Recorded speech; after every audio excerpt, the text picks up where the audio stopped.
Welcome to the web-only edition of Testosterone Sports. Jeff had to check in with a parole officer and his nanny and everybody else, so he's in there getting his thing on, as he would say. He would like to say. So we're going to go with some of the what we like to call lesser-known matchups that we want to break down. Basically, the crappy matchups that we didn't want to spend a whole lot of time on the show talking about.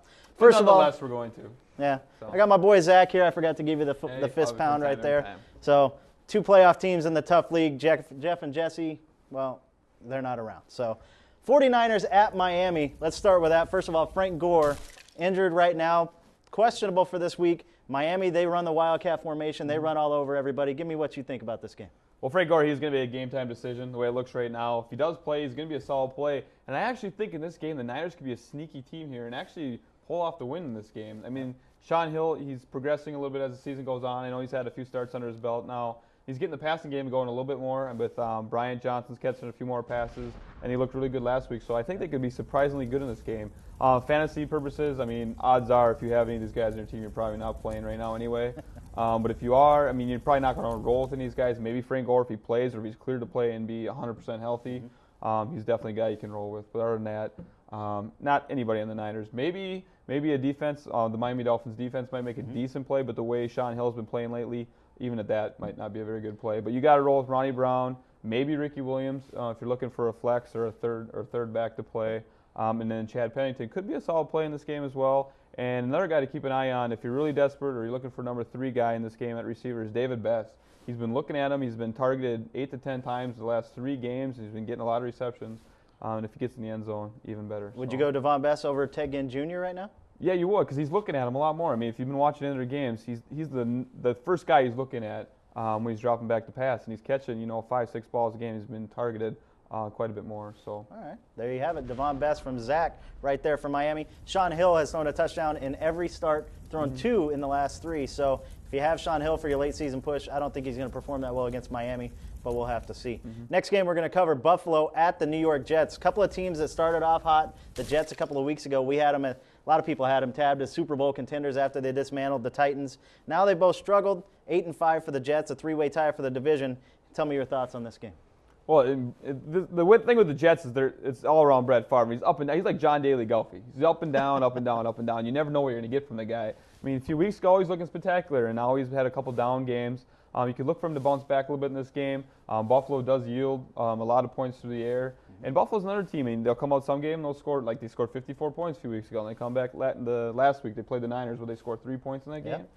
Yeah. 3 points, 1 field goal. So they're another team. You're not sure what you're going to get in this game. The Jets need to win this game, and I expect them to win this game just because they have to. They don't have any other choice, and Brett Favre has to get his team together and win a must-win game. So I expect the Jets to win this game. At home, I like a lot of the Jets in this game. Thomas Jones obviously having a great season, getting to the house. I don't know what you're going to get from the receivers. Dustin Keller has shown up as far as tight ends go. He's probably going to be your best bet at receiver. He's probably going to be your best bet as far as the passing game goes. Marshawn Lynch has been a terrible disappointment the last few weeks. He's averaging, I think it's 3.3 yards a carry, looking horrible, and definitely looking like he's not going to live up to the Adrian Peterson comparisons that a lot of people were talking about last year. He doesn't make a good play. Not only that, he's losing carries to Fred Jackson too as well. So next game we're going to talk about 2 wonderful offenses that Zach and I can't wait to discuss. The Washington Redskins at the Cincinnati Bengals.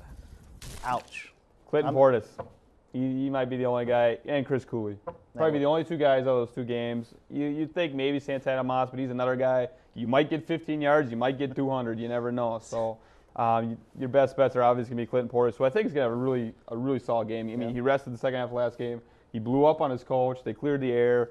And I expect him to get at least 30 carries in this game. And if he gets 30 carries in this game, you can expect well over 100 yards. They're going to give him 30 carries just because Jim Zorn's pissed off at him, wants to get him beat up a little bit. Clinton Portis, I think, is the best play. Chris Cooley, like you said. Santana Moss, I will never own that guy. No. Because he's 0 catches 1 week. Yes. And then the next game, it's like 11 catches, 219 yards, and 2 touchdowns.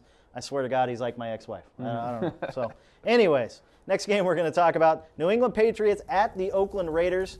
On paper, it's an ugly matchup. But there are some interesting fantasy perspectives. Number 1, Matt Castle taking leave from the team due to a death in the family. I believe his father. So, they don't even know if he's going to be back. That affects a lot of players. So, you're going to have to check that out. As far as Oakland and New England, what do you think? Well, the Matt Castle situation, if he does come back, I mean, the last time this happened in the league, it was Brett Favre on a Monday night game, and he had his best game of his career. So if he is back, I mean, Matt Castle can make a pretty solid play. So keep an eye on it. Check Saturday night, Sunday morning, see if he is. Expect to be the starter in that game. Another guy, if you're looking for a flex or number 3 player, Sammy Morris, the running back.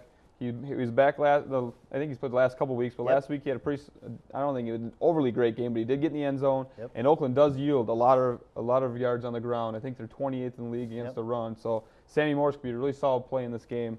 As could Randy Moss. He's coming back to face his old team. All players like to beat up on their old team. So just make sure if Matt Castle's in there, you can play Randy Moss. I mean, pretty good chance you've been playing him all year, so you're not going to sit him anyway. So, what do you think of the Nnamdi Asamoah versus Randy Moss thing that's going to happen? You think he's going to be able to shut him down a little bit? Are they going to move Randy around, or what? There's a pretty good chance they'll move Randy around. He likes to be in motion a little bit and go in the slot a little bit. And I know Asamoah he's a very good corner, but he can be beat, especially by somebody with as much talent as Randy Moss. So. The biggest guy that this is going to affect, in my opinion, is Wes Welker, who's been on fire as of late. In point per reception leagues, if you've got Wes Welker, you're sitting pretty. But if Matt Castle isn't in there, Wes Welker takes a big nosedive. So keep an eye on that, and hopefully he rolls. Kevin O'Connell? Oh, Jesus, I don't know. Is that his name? I don't even know who's next. Who cares? I'm not even going to pay attention if he doesn't. Yeah, play. Matt Castle. I'm not going to watch the damn damn game anyway, so it doesn't matter. It's going to be ugly. And sit your Raiders. Maybe Zach Miller, if you really are looking for a tight end. He seems to be the number 1 target. Your namesake. He's coming along. There you go. And Jamarcus Russell is expected to play, and that's pretty much the only guy he looks for. Jamarcus Russell sucks. Yeah, he does. He's terrible. All right, the final matchup we're going to break down actually has quite a few plays in it. Seattle at St. Louis. A lot of guys that I talked about during the season. I talked to who should I pick up for the late season run? Who should I try to get to prime my team for the playoffs? Steven Jackson was a guy that I told them to target as a buy low guy. It took him a while to come around. He had a good game last week. I think he's going to blow up against Seattle. What do you think? Oh, and he's healthy now, and he's playing Seattle. Seattle sucks. So Steven, and he's got most of the season he's been resting. He's anxious to get out there and totally dominate a team, and what better team than Seattle? And you expect a very good game out of Steven Jackson. You expect at least 100 yards. He's going to find the end zone. As for the Mark Bulger, is he playing? Yeah, he's playing. I don't know if they benched him or what. I haven't paid a whole lot of attention to this team. Torrey Holt, he's been off all year. He could get in the end zone this week. Donnie Avery might step up a little bit. I know he had a few really good games in the middle of the season. Now he's kind of fallen off, being that he's a rookie. But on the Seattle side of the ball, there is a couple sneaky plays in this one.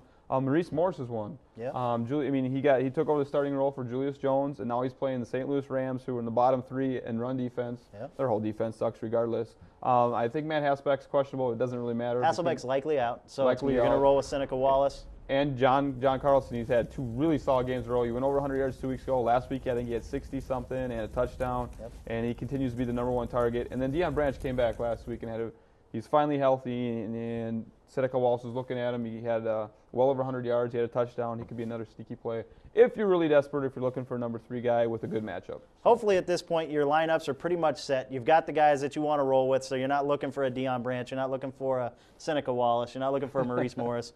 You're not looking for anybody. Hopefully all you're doing is to look to tweak your lineups to get them maximize the points for your playoff push. And good luck to you. So hey, maybe we're helping those guys win that toilet bowl. I don't even talk to people in the toilet bowl. Dude, I'm in the playoffs in 6 out of 7 leagues, bro. The only other one that I'm not. Yeah, we should be talking about Jeff and Jesse anyway. Yeah. All right, everybody, that's going to wrap up the internet-only segment. Zach and Yeastie chilling, breaking down the crappy matchups of the week. Good luck to everybody in their fantasy playoffs, and we'll see you next week.